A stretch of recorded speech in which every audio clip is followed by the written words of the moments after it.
Terima kasih saudara ya, kalau saya boleh berada di sini, memang semua karena anugerah Tuhan ya. Terima kasih untuk Pastor Jerry dan Ibu Esther ya, yang telah memberi kepercayaan ini kepada saya. Saya sih terharu ya saudara ya, sejak dari Indonesia juga Tuhan benar-benar semuanya karena di dalam kendali Tuhan, semuanya karena kasih setia Dia. Ya saudara, kita doa dulu sebentar ya sebelum kita masuk dalam firman Tuhan. Terima kasih Tuhan bahwa Engkau Allah yang selalu baik. Terima kasih hari ini kami boleh memuji menyembah-Mu bersama. Enggak lain Tuhan, hati kami datang bersama-sama ke rumah-Mu karena kami mengasihi Engkau. Kami rindu selalu meninggikan nama-Mu Tuhan di tengah kami berjemaat Tuhan. Syukur kepadamu dan sekarang Roh Kudus, mari Engkau mengurapi hamba, mengurapi semua yang mendengar supaya kami boleh fokus Tuhan. Ketika kami Tuhan mendengar firman-Mu, biarlah Tuhan hanya kuasa firman-Mu yang bekerja di antara kami Tuhan. Terima kasih, hamba menyerahkan keberadaan hamba menyerahkan semua kami Tuhan. Di dalam nama Tuhan Yesus kami sudah berdoa dan mengucap syukur. Amin. Ya, saudara, kan hari ini di tengah-tengah turunnya Roh Kudus hari Pentakosta, kita 10 hari ini berdoa saudara ya. Demikian juga dengan kami gereja di Bogor, walaupun kami baru melalui online saudara ya, jadi belum onsite karena untuk doanya saudara ya, tapi kalau untuk ibadahnya sudah onsite. Karena ketika habis lebaran nih saudara ya, COVID agak sedikit menaik lagi di Jakarta dan sekitarnya, jadi ya kami terpaksa ngerem dulu, jadi 10 hari tadinya mau onsite, ya dibuat online saja ya. Namun di 10 hari itu sama seperti saudara, ada daily pray-nya tiap hari, ada juga renungannya setiap hari saudara yang harus dibaca oleh jemaat ya. Hari ini karena tadi saya diingatkan oleh Roh Kudus, saudara sedang berdoa, walaupun itu juga fokusnya kepada Roh Kudus, Tuhan mengingatkan saya tentang satu doa yang namanya adalah doa Elia, saudara ya, boleh ditampilkan PPT-nya ya tentang doa Elia ya. Nah, mari kita baca dari Yakobus 5 ayat 16b dan 17. Ayat ini sudah sering sekali kita dengar, tapi hari ini kita akan mempelajari dengan teliti apa yang dimaksud dengan Yakobus 5 ayat 16 dan 17. Kita sama-sama baca ayat ini dengan semangat. 1, 2, 3.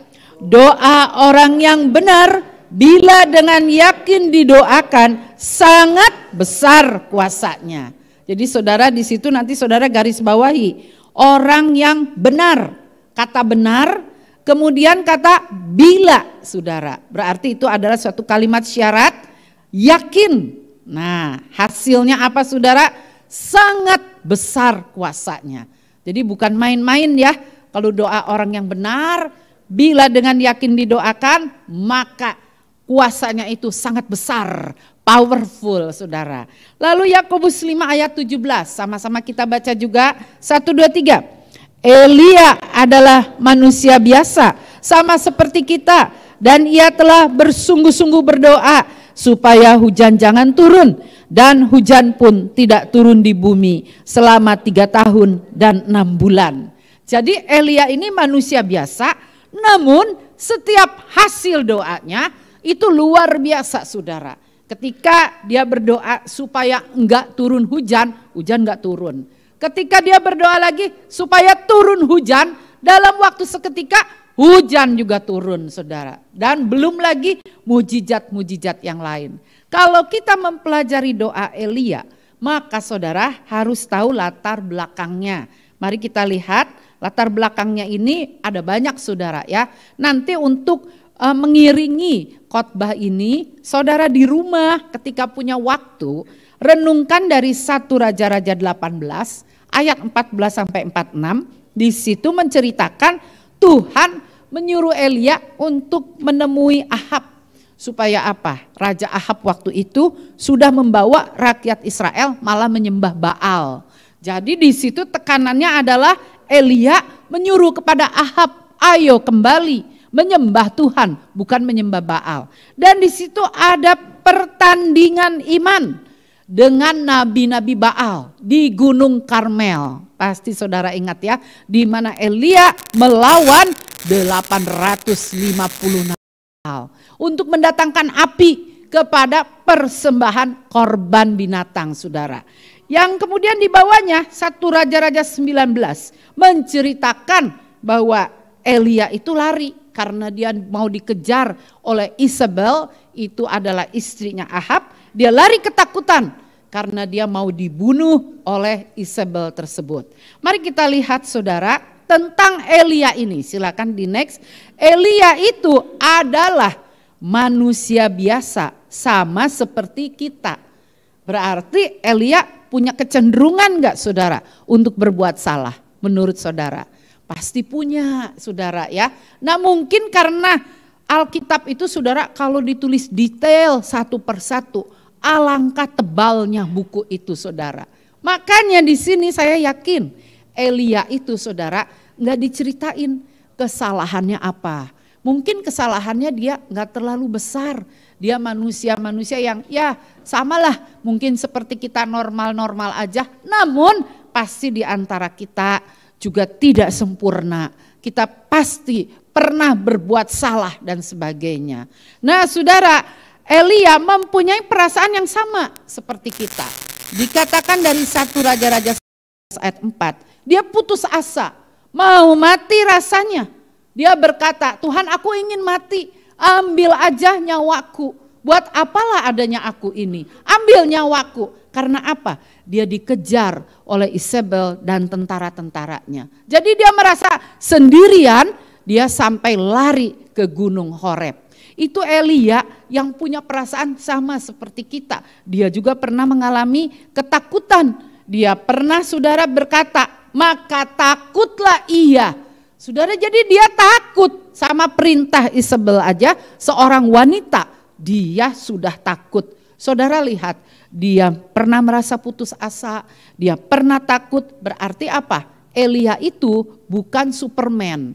Elia bukan manusia ilahi. Kadang kalau kita baca Yakobus itu, saya pun seringnya demikian saudara. Baca Yakobus 5 itu tentang doa Elia.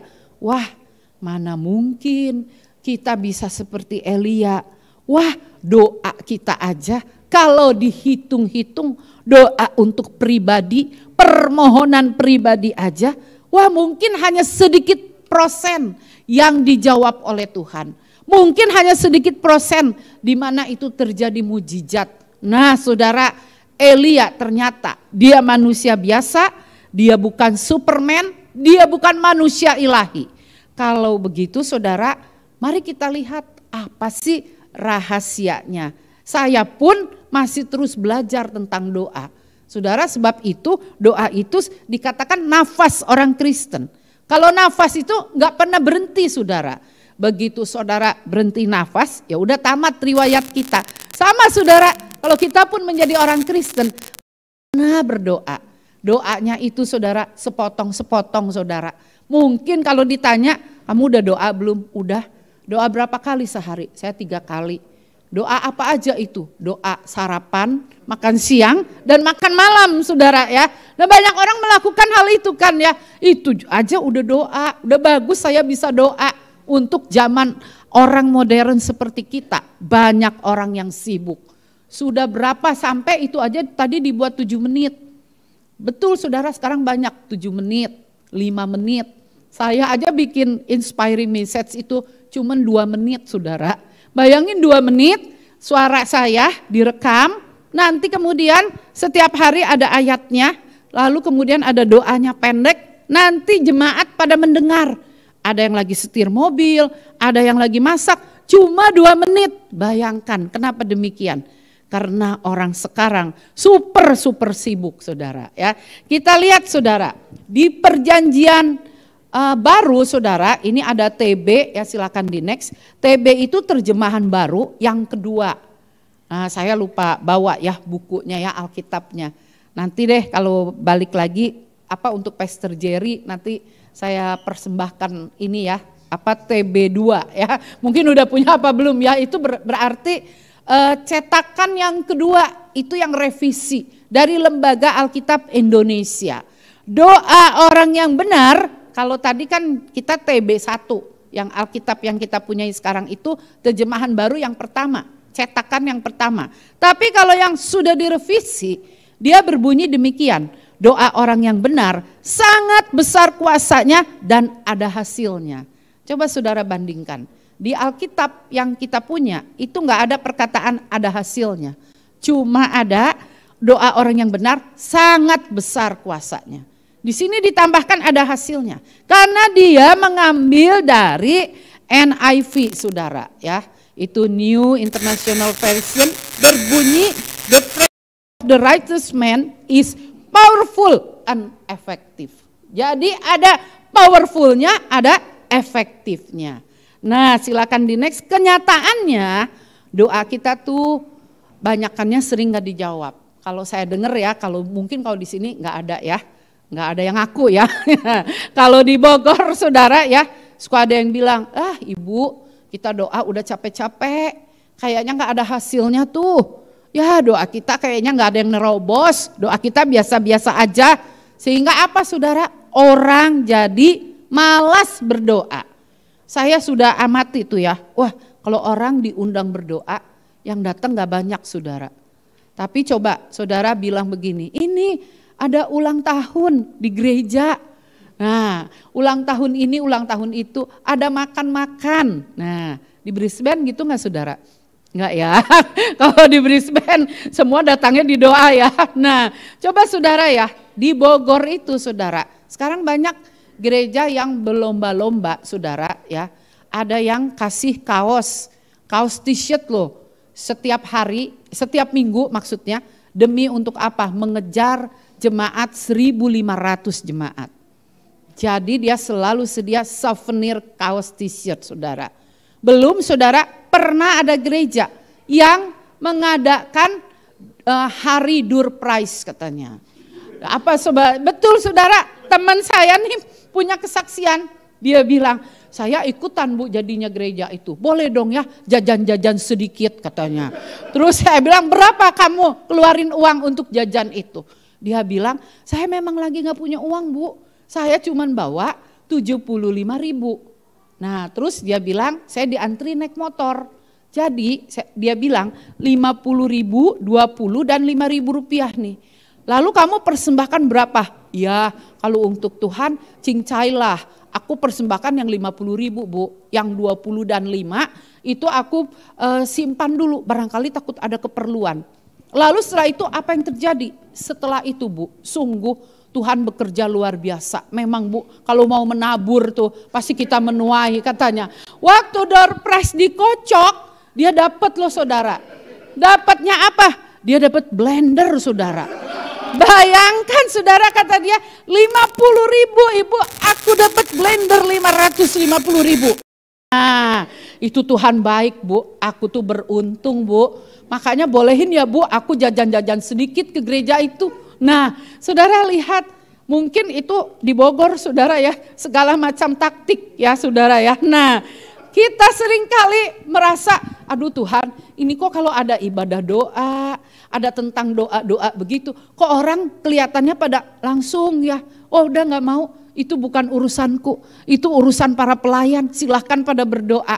Nah saudara, Tuhan hari ini mengajar supaya kita itu jangan malas berdoa saudara. Dan doa itu berkuasa atau powerful, menunjukkan doanya bisa melakukan hal-hal yang besar. Hal-hal yang besar nggak selalu dalam KKR yang besar. Seperti Elia ini, dia menantang 850 Nabi Baal. Disaksikan oleh ratusan orang Israel. Nggak selalu saudara. Tapi di dalam kuantitas saudara, saudara bisa lakukan itu. Dalam musim pandemi kemarin, 2021, ada teman saya, teman kuliah saudara ya, kami punya geng ya, saya punya geng tapi ini geng ibu-ibu semua, satu teman kuliah saudara ya, orang Kristen dan Katolik saudara ya, grup kami karena kami merasa cantik, maka namanya Cantikers saudara ya, grupnya grup Cantikers saudara. Nah lalu waktu COVID Delta, itu COVID yang terganas saudara. Ini salah satu teman kami, orang Katolik, namanya Christine saudara. Dia itu suaminya terserang stroke. Pada saat terserang stroke, dibawa ke rumah sakit. Ternyata dites COVID lagi, positif COVID saudara. Bayangkan 2 hal besar dalam 1 malam dia derita. Lalu saudara sama dokter tapi disuruh pulang karena apa? Rumah sakit penuh. Waktu itu di Jakarta, di Surabaya, di mana-mana di Indonesia penuh saudara. Sampai akhirnya dia pulang, dikasih obat lah, dikasih gini gitu saudara. Dia isoman sendiri di kamarnya saudara. Istrinya udah ketakutan, tapi dalam waktu 2-3 hari kondisinya drop saudara. Dia mulai sesek napasnya, saturasinya udah mulai turun dari 70 saudara. Sekarang udah di 60. Pada saat yang gawat seperti itu saudara, cari tabung gas yang oksigen itu kagak ada saudara. Sampai akhirnya dia minta pertolongan di grup kuliah kami yang satu kelas besar saudara. Sampai akhirnya ada teman saya bilang, ini saya punya tabung oksigen. Akhirnya dikirim saudara jam 3 subuh, dikirim ke rumahnya di Jakarta. Lalu kemudian dia nggak tahan, dia pengen ke rumah sakit. Di rumah sakit dia hanya dapat di ruang parkir saudara. Jadi ruang parkir tuh penuh dengan ranjang-ranjang pasien saudara. Saking itu membludaknya pasien COVID Delta. Nah saudara, saat itu istrinya udah nangis saja. Ngelihat suaminya tambah drop saudara, walaupun ada tabung oksigen. Pada saat itu dia bilang, tolong dong katanya, kita adain doa Zoom dari Cantikers ini. Lalu kami dikontak semua, ayo kita pada berdoa walaupun lewat Zoom. Si Christine biar ada di Zoom itu. Lalu saudara, saya mendapat kehormatan ditunjuk untuk memimpin doa. Saya bingung saudara. Bingungnya kenapa? Ya Tuhan, udah orangnya stroke, udah kena COVID Delta, udah sekarang dia lagi sekarat di ruang parkir di situ. Gimana bisa Tuhan? Sedangkan suami saya sendiri itu kena COVID. Suami saya sendiri salah satu jadi akibat dari virus tersebut. Nah saudara, saya diintimidasi oleh kuasa jahat. Mana bisa kamu doain, mana bisa kamu sendiri juga ngalamin hal kayak gitu, mana bisa. Saudara, di situ saya nangis, saya ragu. Saya cuma bilang sama teman-teman, iya ntar deh aku pimpin doa. Nah saudara, saya bingung mesti gimana ya. Makanya ini saudara, orang-orang tersebut banyak yang dari Katolik saudara. Nah saat itu Tuhan hanya bilang gini, setelah kita nyanyi satu lagu akapela saudara ya, lagu dia terlebih besar, dia terlebih besar. Lalu Roh Kudus bilang, coba kamu bilang sama si Christine, saya gak berani Roh Kudus. Saya mulai bertentangan dengan Roh Kudus. Roh Kudus bilang, kamu tantang dia terima Tuhan Yesus. Walaupun dia apa istilahnya KTP-nya udah Katolik, tapi entah dia terima atau belum kan kita belum tahu. Jadi kata Roh Kudus, kamu tantang dia terima Roh Kudus. Saudara, saat itu saya dengan hati yang deg-degan karena maklum saudara, di antara teman-teman saya itu istilahnya saudara yang paling paling bodoh saudara, paling bolot otak saya tuh. Dibanding dengan teman-teman saya yang itu, teman-teman saya yang lain itu yang 12 orang itu, waduh itu otaknya pinter-pinter saudara. Dan mereka pun kerja itu sebagai tenaga-tenaga ahli di perusahaan besar.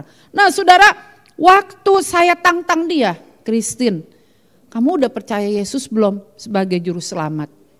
Oh aku udah, dari kecil juga aku kan ke gereja, aku rajin ke gereja. Lalu saya bilang, maaf ini bukan begitu, semua orang bisa rajin ke gereja. Tapi saya bilang, bener-bener terima Yesus, bahwa Yesus satu-satunya jalan keselamatan dan hidup.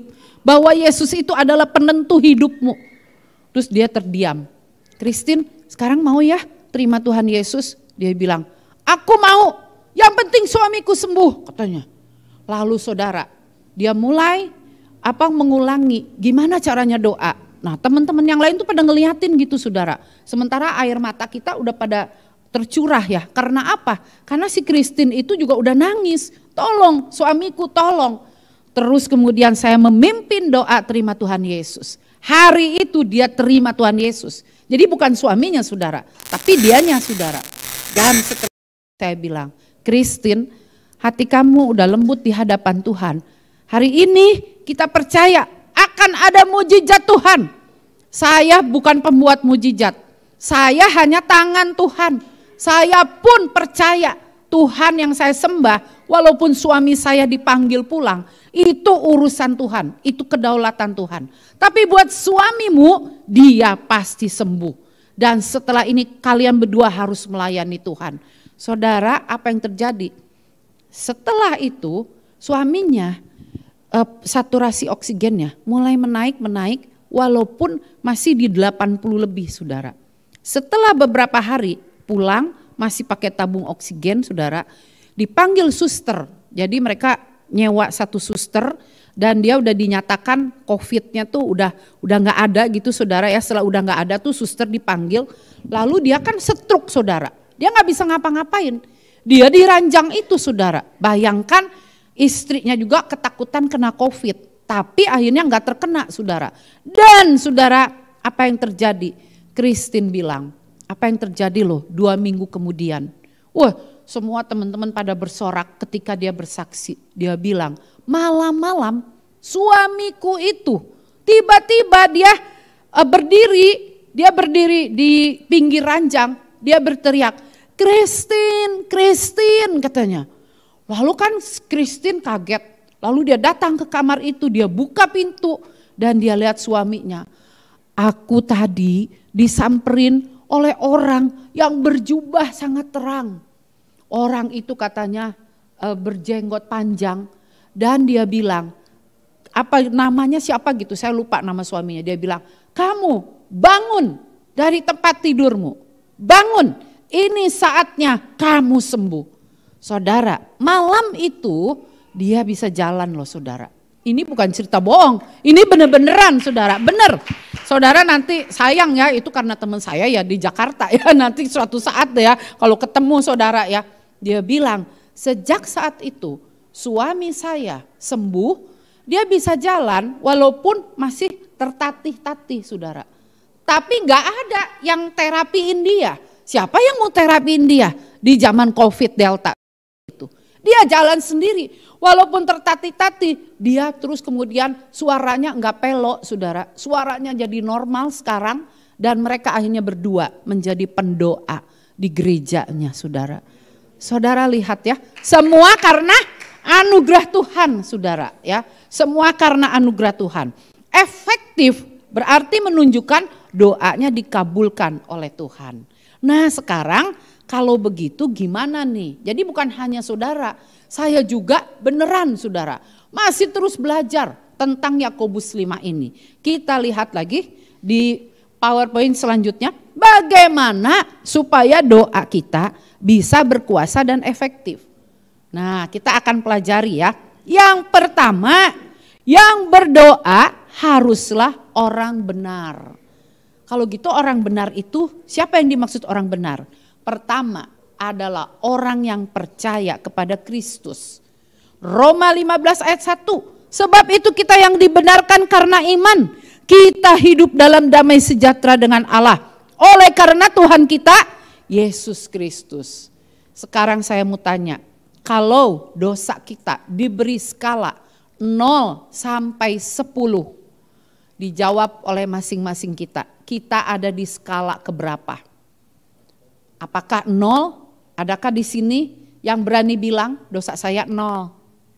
Ada? Mungkin minus mungkin di bawah 0 minus begitu. Adakah yang demikian saudara?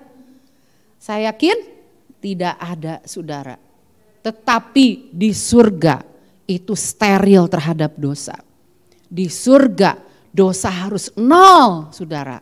Karena Tuhan melihat gak ada yang dosa manusia itu 0 saudara. Maka Yesus datang untuk mendamaikan kita dengan Allah Bapa, di mana hubungan kita udah terputus karena dosa. Jadi kita diselamatkan Efesus 2 ayat 8. Bukan karena perbuatan baik yang kita lakukan. Bukan karena kita dari keluarga terhormat. Bukan karena kita lahir di keluarga Kristen. Tapi karena apa? Karena darah Yesus yang menyucikan segala dosa kita. Kalau saudara misalnya membayangkan ya, ada sebuah gelas, anggaplah gelas cup gitu ya saudara ya, gelas aqua cup itu. Ini cup itu melekat di atas sebuah tangan. Di atas tangan sini saudara, dia kemana-mana berjalan dengan tangan tersebut. Namun suatu hari karena dia ingin lepas dari tangan tersebut, dia jatuh saudara. Pada saat dia jatuh saudara, kemudian dia pengen kembali ke tangan itu. Apakah dia bisa kembali sendiri saudara ke tangan itu? Ke tangan yang besar, ke tangan yang udah baik sama dia, ke tangan yang begitu maha kuasa dan maha kudus. Apakah bisa saudara? Tentu gak bisa. Tentu tangan ini yang harus mengambil aqua tersebut, gelas aqua tersebut yang jatuh. Nah saudara, sama dengan kita. Kita itu dimaksudkan dengan orang yang benar di dalam Yakobus itu. Tidak lain, itu karena kita dibenarkan oleh darah Kristus saudara. Yang selanjutnya lagi, siapa lagi yang dimaksud orang benar itu? Selain pertama tadi dibenarkan oleh darah Kristus. Kedua, motivasi doanya harus benar. Bukan untuk memuaskan nafsunya sendiri. Di Yakobus 4 dikatakan, atau kamu berdoa juga, tetapi kamu tidak menerima apa-apa. Karena kamu salah berdoa. Sebab yang kamu minta itu hendak kamu habiskan untuk memuaskan hawa nafsumu. Mungkin kita berpikir, masa saya minta jadi juara atau saya minta nilai yang terbaik, saya nggak boleh. Nah, kalau motivasinya tetap salah, hanya untuk supaya kita sombong, hanya untuk supaya prestis kita itu tetap. Saudara, saya yakin Tuhan itu mengajar kita nggak mau dengan motivasi yang salah. Saya cerita nih ya, ini kejadian beneran. Sekretaris di gereja kami namanya Eva ya, yang waktu saya tahun lalu saya khotbah, saya kasih lihat fotonya di mana dia sempat botak karena di kemo, dia punya kanker rahim saudara, sampai kankernya 17 kilo bersama rahimnya diangkat dari perutnya. Nah saudara, si Eva ini pernah kerja di Lampung selama 3 tahun. Dia kerja di gereja kami, satelitnya kami juga, gereja GKPB Lampung. Dia jadi sekretaris juga di sana. Nah dia itu kos di daerah Teluk. Jadi Lampung itu di pinggir laut saudara, letak kotanya. Gereja kita kebetulan letaknya juga dekat pinggir laut. Itu namanya makanya daerah Teluk. Dan jalannya tuh menurun gini saudara. Nah dari gereja sampai tepi pantai itu cuma setengah jam, jadi nggak jauh-jauh. Nah tempat kosnya si Eva itu berada dekat gereja dan kira-kira 20 menit ke pantai. Waktu itu terjadi tsunami Lampung, saudara ingat nggak? Tsunami Lampung saudara ya, pantai habis semua. Waktu itu pantai yang ada dekat tempat kos rumahnya Eva juga bergejolak. Hari itu dia katakan, orang rame bu pada lari. Semua orang lari, panik katanya. Dan kemudian mereka bilang itu ombaknya jadi hitam, jadi besar saudara. Nah pada saat itu saudara, si Eva pun dengan beberapa orang yang kos, dia lari saudara. Dia berdoa, Tuhan tolong kami, tolong kami. Panggil Grab car, udah gak mau Grab car juga saudara. Mau panggil ojek juga gak ada yang datang saudara. Jadi ya satu-satunya jalan lari saudara. Pada saat dia lari sambil berdoa, Tuhan tolong kami, tolong kami. Tuhan ngingetin, kamu egois ya. Kamu cuman lari dan kamu sambil berdoa, kamu egois. Lalu kata si Eva, kenapa Tuhan, memangnya saya egois? Terus Tuhan bilang, itu induk kos yang punya kos, seorang nenek. Udah baik sama si Eva. Nenek itu umurnya 70 lebih. Dia jalannya aja lama saudara. Kamu tinggalkan dia, kata Tuhan. Ayo kamu balik. Orang pada keluar saudara, dia ragu. Gimana nasibnya ya, aduh Tuhan. Iya ya, dia masih di situ. Rumahnya itu bertingkat lagi saudara. Jadi rumah kos itu, di situ ada yang kos sekitar 15 orang. Saudara, akhirnya dia dengar suara Roh Kudus, dia mau punya motivasi yang benar. Baiklah Tuhan, aku akan lari ke sana, aku akan berdoa dengan dia. Kalaupun saya harus mati kena ombak tsunami itu, ya udah, aku merelakan diri. Yang penting Tuhan tolong kami berdua. Akhirnya dia datang, kemudian si nenek ada saudara. Dia sendirian, dia tahu orang udah kalang kabut, udah rame saudara. Semua orang meninggalkan rumah, ada di situ ruko, ada yang toko, semua ditinggal saudara. Sampai udah gak ada orang, sementara langit gelap saudara, hujan turun saudara. Dan pada saat itu si Eva bilang, ayo Oma kita berdoa Oma. Terus dia bilang, Eva kamu baik amat, kok inget sama saya. Dan Oma itu sendirian saudara. Anaknya ada di Melbourne saudara. Yang satu lagi anaknya di BSD saudara. Dan saudara ketika mereka mau berdoa, Oma itu hatinya ya karena Oma juga saudara ya tulus saudara. Dia bilang gini, Eva Oma inget kita kan juga bisa pakai pelampung. Ayo saya punya pelampung saudara. Dia bilang saya punya 2 pasang. Pelampungnya apa saudara? Pelampung anak-anak saudara, yang di sini, yang dipakai di tangan diginiin saudara. Dipikir si Eva pelampung apa gitu saudara ya. Bayangin pelampung gini saudara.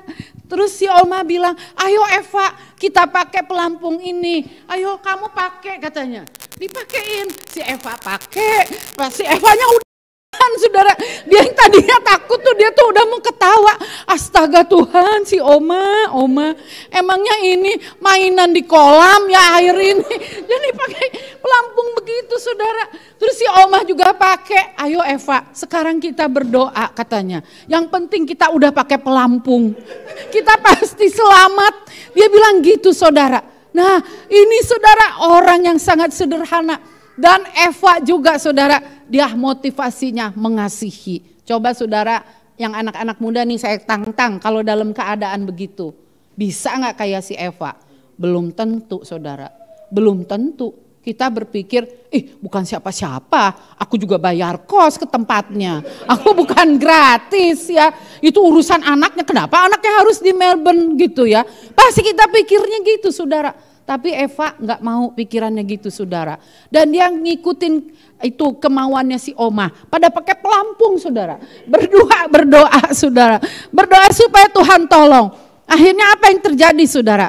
Kagak ada ombak sedikit pun menyentuh ke daerah itu saudara. Gak ada. Cuman ombaknya aja kayak yang apa kasih kayak anjing menggonggong gitu saudara ya.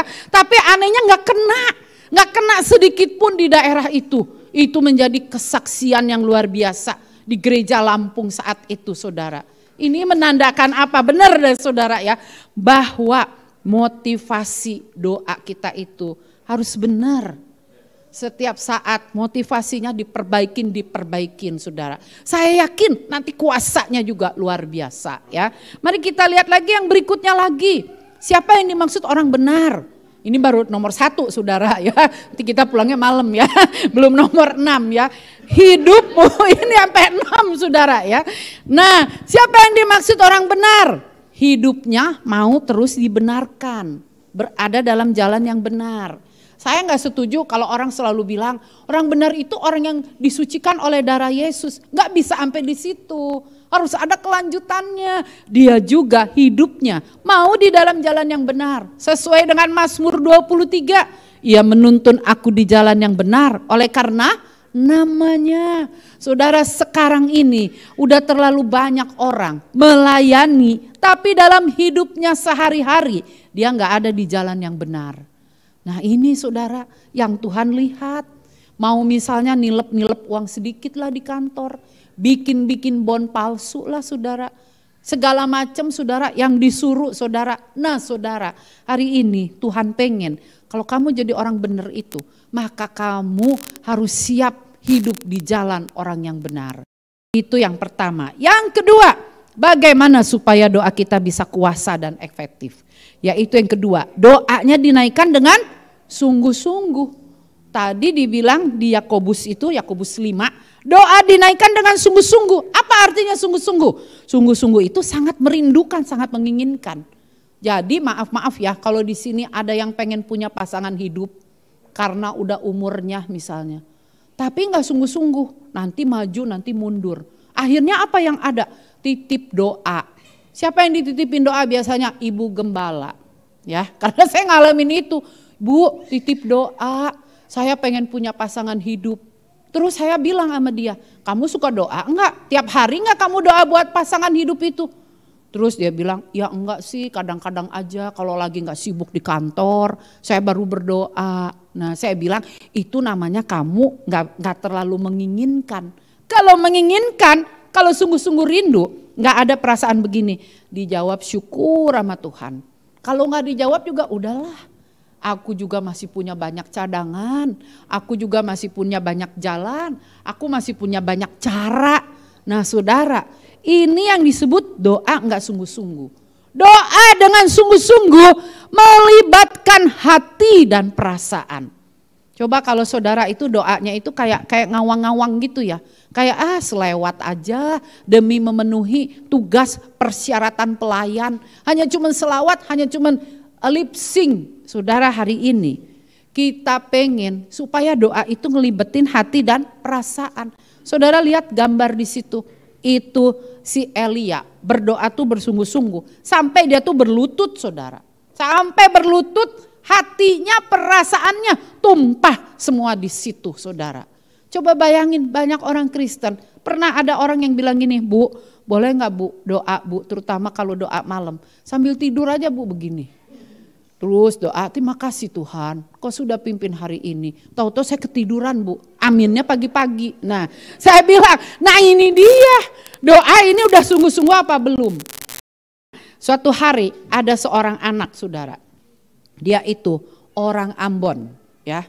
Dia jadinya orang Ambon saudara, dia punya anjing saudara, punya anjing kesayangan. Anjingnya mati saudara.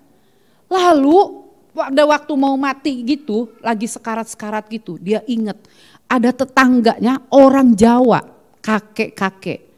Dan dia tahu si kakek itu suka memuji Tuhan, suka berdoa. Maka anak Ambon ini datang, kakek, tolong doain dong anjing saya supaya dia hidup, supaya dia selamat. Lalu kakeknya bilang, ayo kita berdoa untuk anjing kamu. Lalu dia datang ke rumah anak itu, dia doa. Pakai bahasa Jawa saudara ya. Kira-kira benar apa salah nggak tahu nih. Nanti dibetulin nih sama Pak Sismanto nih ya. Jadi di situ dia berdoa gini, si kakek itu. Si anak Ambon itu ngeliatin saudara sambil tumpang tangan di atas anjing yang lagi sekarat. Su asu katanya ya. Sing arep hirup lah. Sing arep mati matilah katanya. Kakeknya doanya gitu saudara ya. Nah terus si Ambon itu bilang amin, amin ya. Dia anak itu polos amin, amin. Nah benar saudara, malamnya anjing itu hidup saudara. Dia gak jadi mati saudara. Jadi anak ini percaya, hebat nih, hebat doanya si kakek. Nah berapa bulan kemudian si kakek yang sakit. Nah anak ini datang ke rumah si kakek. Aduh, aku doanya mesti gimana ya. Lalu dia begini, di hadapan si kakek. Su, asu katanya.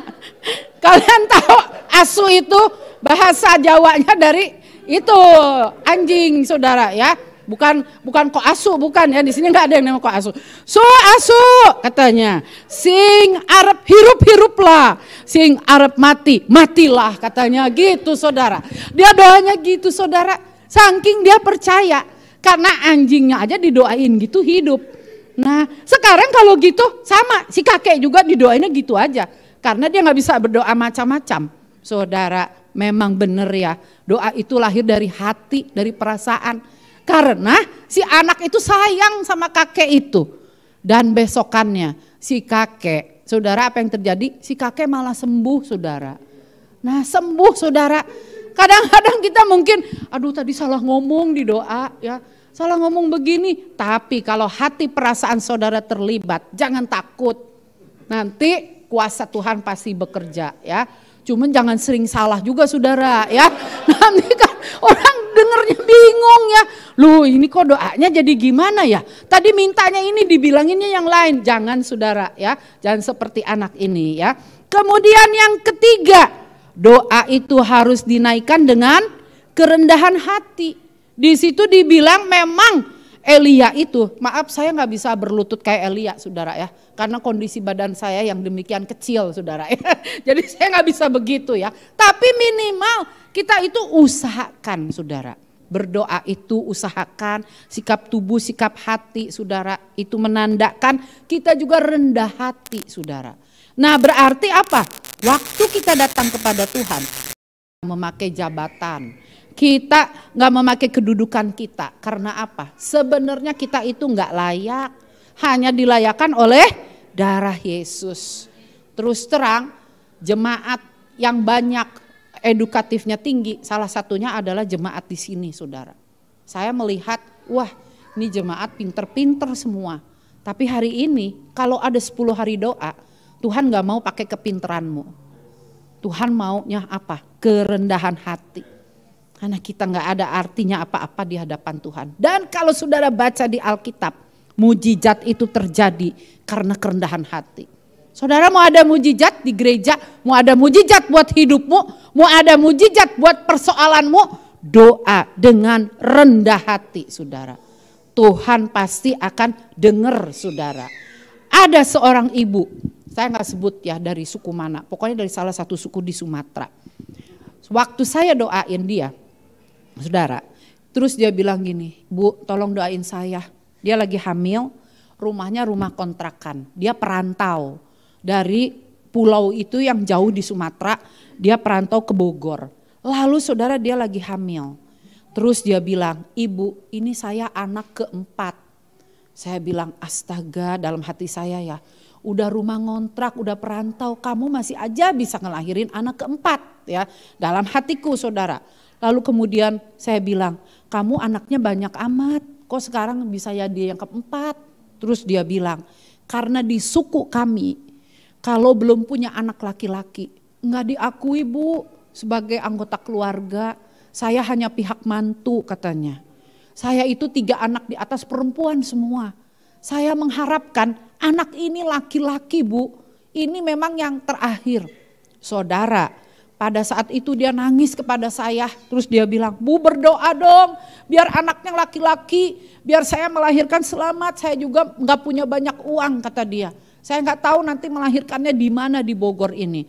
Akhirnya saya tunjukkan, oh jemaat kita ada seorang bidan. Saya bilang, nanti kamu saya kenalin dengan bidan itu. Supaya kamu bisa diperiksa dan sebagainya. Saudara apa yang terjadi? Ini barusan bulan Februari kejadiannya saudara. Terus pas saya kunjungin dia di bulan Maret. Dia itu udah ngelahirin, anaknya anak apa saudara? Anak laki-laki. Enggak perempuan ya, karena dia minta anak laki-laki. Kita sepakat saudara saat itu, ayo minta anak laki-laki. Dan ada keajaibannya, apa saudara? Dia ngelahirin di rumah. Ngelahirin di rumah enggak pakai siapa-siapa, lahir sendiri saudara. Dia bilang saat dia mulai terasa mules, dia tahu dia harus pergi ke rumah sakit, suaminya masih di Depok. Nggak akan keburu kalau dia ke Bogor dulu.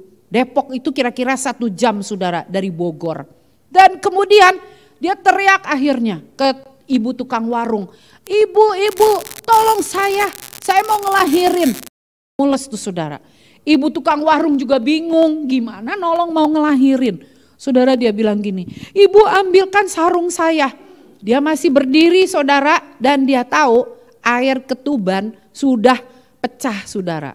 Air ketuban itu yang menyelimuti bayi itu. Dan dia bilang saat itu gak terasa mules lagi. Gak terasa mules, cuman dia ngerasa bayinya itu benar-benar udah ada di bawah. Dan dia udah gak tahan, dengan kain sarung itu, sementara ibu yang warung ini udah jerit-jeritan sama tetangga. Karena itu rumah kontrak. Saudara maaf ya, kalau di sana tuh rumah kontrak tuh bukan kayak di sini apartemen gede-gede saudara. Di sana rumah kontrak itu udah kayak korek api saudara. Bener saudara, makanya saudara mesti ikutan misi yang Pak Jerry bilang ya. Nah rumahnya itu paling dari sini sampai setengah situ saudara. Itu udah ada kamar tidur, kamar mandi segala. Dipetak-petak saudara. Nah saudara dipanggilin tetangga-tetangganya. Semuanya pada ribut, kebanyakan ibu-ibu itu. Sore-sore hari itu suaminya pada belum pulang kerja. Saudara akhirnya dia nggak tahan. Nggak tahan tuh bukan karena dia terlalu sakit atau gimana, tapi dia merasa ada sesuatu yang turun. Jadi dia mulai rebahan, begitu rebahan kata dia, maaf nih kalau di sini bahasa Inggrisnya atau bahasa ininya apa tuh kalau ngeden gitu ya, Tommy ya. Ngeden tuh apa begitu ya, mungkin nggak ngerti ya karena laki-laki ya, apa gitu ya. Jadi waktu mau melahirkan, ini kan teman kita Susan nih ya baru ngelahirin ya.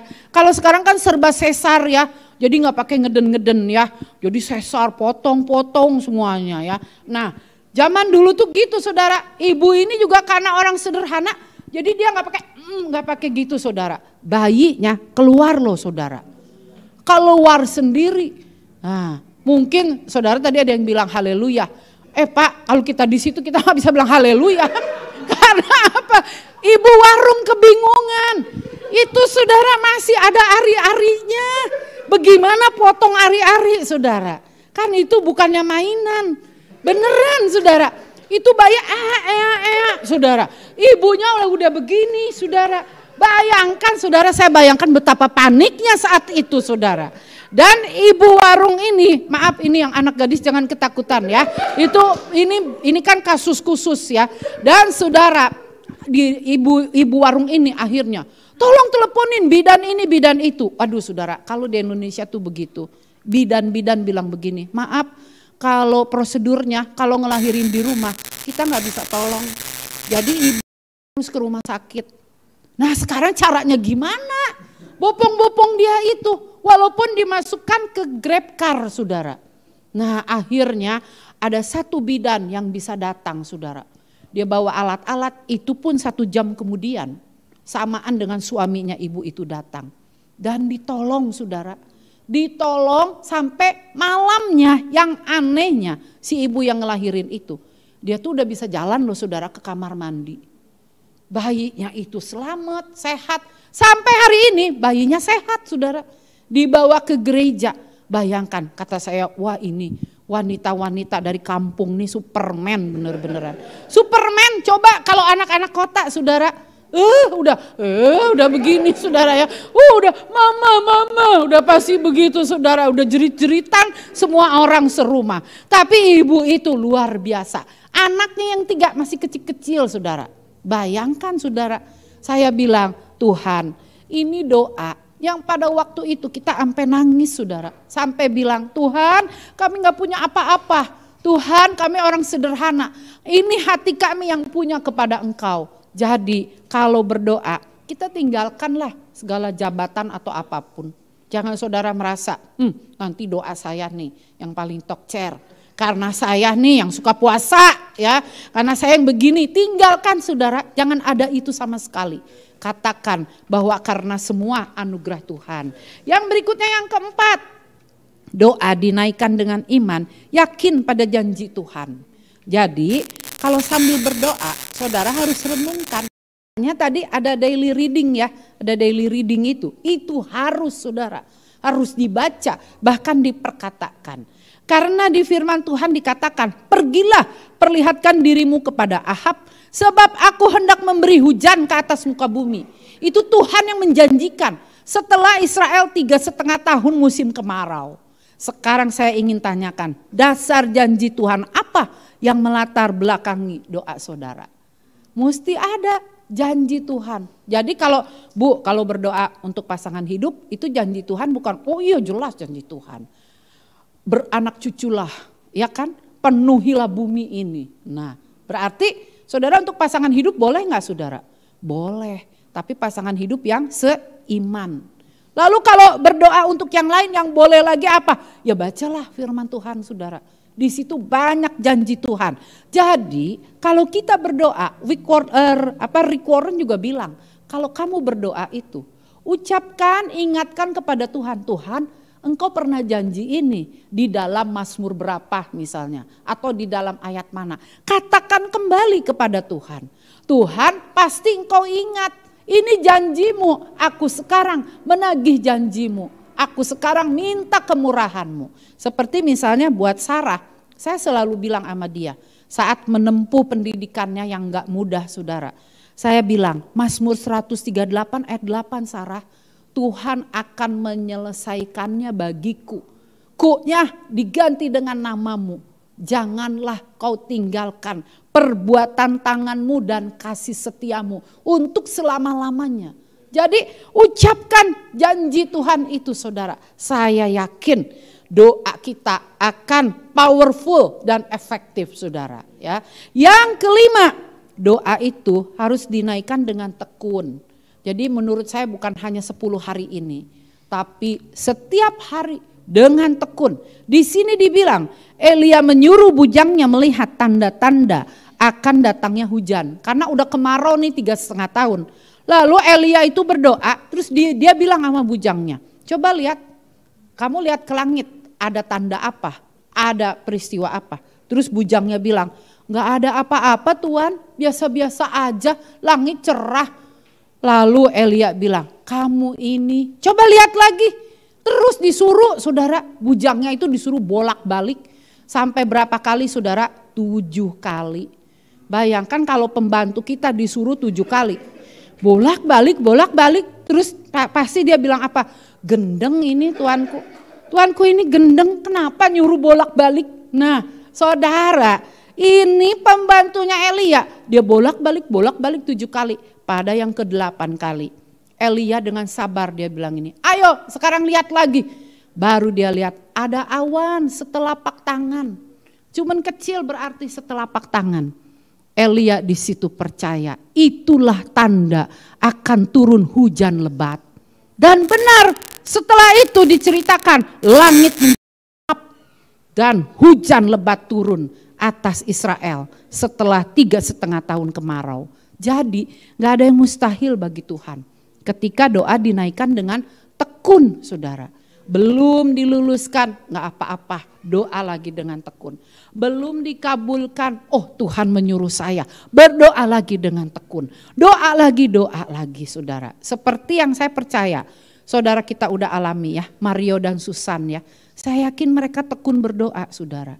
Sampai waktu ngelihat babynya, astaga si Mario punya bayi ya. Tadi malam dia kasih fotonya, saya bilang Mario, kok mukanya kayak opah ya, kayak papa kamu. Nah ya terus mungkin dia bilang ya ini memang cucunya ya, mukanya muka opah ya, jangan muka tetangga saudara ya, itu muka opah saudara ya. Jadi saudara benar-benar doa itu harus kita naikkan dengan tekun. Yang ke-6 ya, nah udah bernapas lega dah saudara ya. Yang ke-6 itu doanya bukan doa yang egois. Jadi si Elia itu dia menyuruh Ahab pergi. Karena kalau enggak Ahab itu akan kehujanan. Dia tahu bentar lagi hujan lebat turun. Dia padahal itu udah dibenci sama Ahab. Tapi Elia malah enggak benci. Malah bilang gini, Ahab cepet pergi naik keretamu. Sebentar lagi hujan turun.